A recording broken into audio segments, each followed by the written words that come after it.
देखिए, find the error का ये 9th नंबर का वीडियो है। लेकिन बहुत से ऐसे बच्चे हैं जो अभी 8वें नंबर का वीडियो नहीं देखे हैं, जो कल अपलोड किया गया था।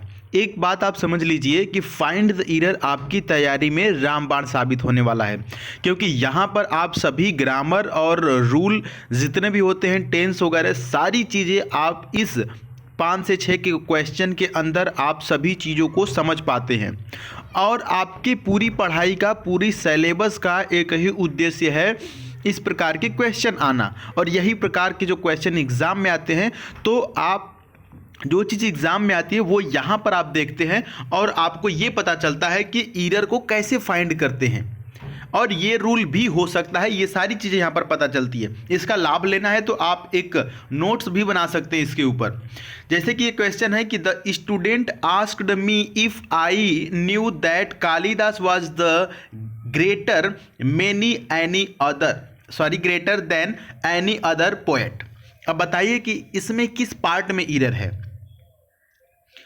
अगर आपको लग रहा होगा कि सर जी ऑप्शन नंबर बी में, वैसे बहुत कम बच्चों को लग रहा होगा, लेकिन जिनको लग रहा होगा समझिए कि उनकी तैयारी बहुत ही बेहतर चल रही है।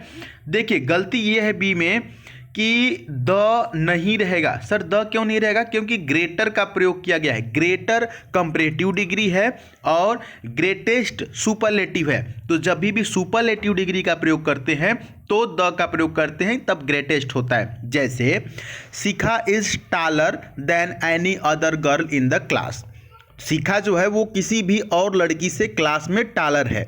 लेकिन यही कहना हो कि शिखा सबसे टॉलेस्ट है क्लास में, तो सुपरलेटिव डिग्री का प्रयोग करेंगे तो बोलेंगे कि शिखा इज द टॉलेस्ट। उस समय द लगाएंगे टॉलेस्ट के पहले, क्योंकि टॉलेस्ट बोला हमने तो सुपरलेटिव। तो उसी प्रकार से ग्रेटर जो है वो कंपैरेटिव है, ग्रेटेस्ट बोलेंगे तो सुपरलेटिव होगा। जब ग्रेटेस्ट रहेगा तब द आएगा, अर्थ नहीं आएगा अगर ग्रेटेस्ट नहीं रहेगा तो।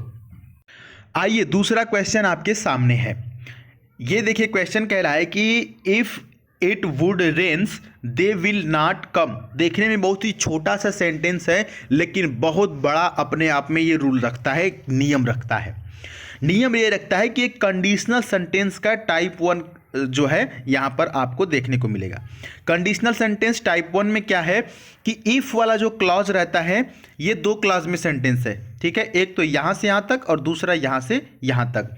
तो जो इफ वाला क्लॉज होता है वो होता है सिंपल प्रेजेंट में, और जो मेन क्लॉज होता है वो होता है किस में होता है? वो फ्यूचर टेंस में होता है जी। तो ये जो इफ वाला क्लॉज है, तो यहाँ पर इसको सिंपल प्रेजेंट में रखेंगे तो वुड को हटा देंगे। जैसे बोलना हो कि if it rains they will not come. जैसे कि आप बोलते हैं ना कि if you study hard you will pass the exam, same उसी तरह से, ठीक है। चलिए तीसरा क्वेश्चन आपके सामने है। Myself and Roshni will take care of the event on Sunday. बिल्कुल सही है, ऑन संडे होगा, इवेंट सही है, केयर टेक केयर ऑफ बिल्कुल सही है। गलत है ऑप्शन नंबर ए। क्यों गलत है? क्योंकि माई सेल्फ का प्रयोग यहां पर किया गया है। माई सेल्फ का प्रयोग नहीं कर सकते हैं जब तक कि उसी सेंटेंस में आई का प्रयोग नहीं किया गया हो। माई सेल्फ रिफ्लेक्सिव प्रोनाउन है, ठीक है। जैसे कि लोग बोलते हैं ना कि बहुत से लोग अपना नाम बताते वक्त बोलते हैं myself Arvind Yadav, myself Shyamlal Yadav, या माई सेल्फ सुधीर। अगर मैं बोलूं तो मैं गलत बोलूंगा।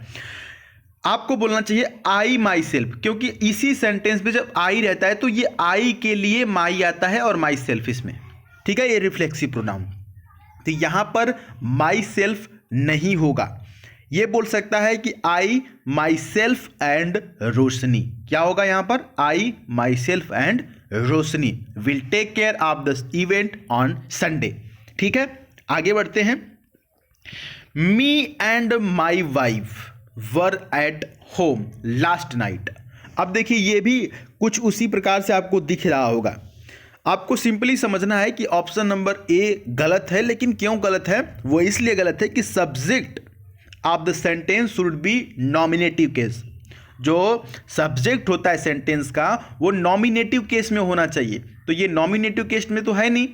नॉमिनेटिव केस मी का क्या होगा? आई, इसको सब्जेक्टिव केस भी बोलते हैं। तो यहां पर होगा आई एंड माई वाइफ, मी को हटा देंगे, I and my wife were at home last night. ठीक है, आई एंड माई वाइफ। अगला, ये जो ऊपर सेंटेंस दिया गया है ना, ये बहुत से लोग गलती करते हैं। जैसे कि कोई लोग फेसबुक वगैरह में अपना फोटो डालते हैं ना, अपनी फ्रेंड के साथ या अपने दोस्त के साथ या अपनी गर्लफ्रेंड के साथ या अपनी मदर के साथ, तो सीधे सीधे लिखते हैं me and my sister, me and my brother. नहीं, ये होता है I and my brother, I and my wife या आई एंड माई मदर, इस प्रकार से। ठीक ना, मी एंड माई वाइफ नहीं होगा, गलत होगा। तो ये छोटी छोटी बातें आप ध्यान रखिए, इंपॉर्टेंट है, बहुत ज़्यादा इंपॉर्टेंट है। अगला है ऐसे राइटिंग इज एन आर्ट। ठीक है, बिल्कुल सही है, ऐसे writing is an art.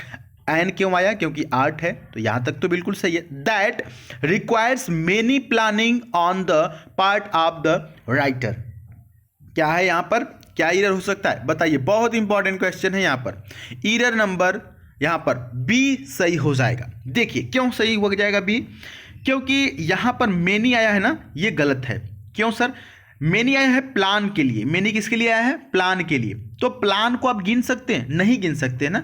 I have a plan, तो आप प्लान को नहीं गिन सकते हैं। ठीक है, प्लान योजना होती है ना, तो ये अनकाउंटेबल नाउन के अंतर्गत आता है प्लान। तो अनकाउंटेबल के लिए मेनी नहीं लगता है, बल्कि क्या लगता है? मच लगता है, MUCH। तो यहां पर हो जाएगा ऐसे writing is an art that requires much planning on the part of the writer. ठीक है, तो ये आपके लिए 5 बेहद ही इंपॉर्टेंट फाइंड द एरर के क्वेश्चन।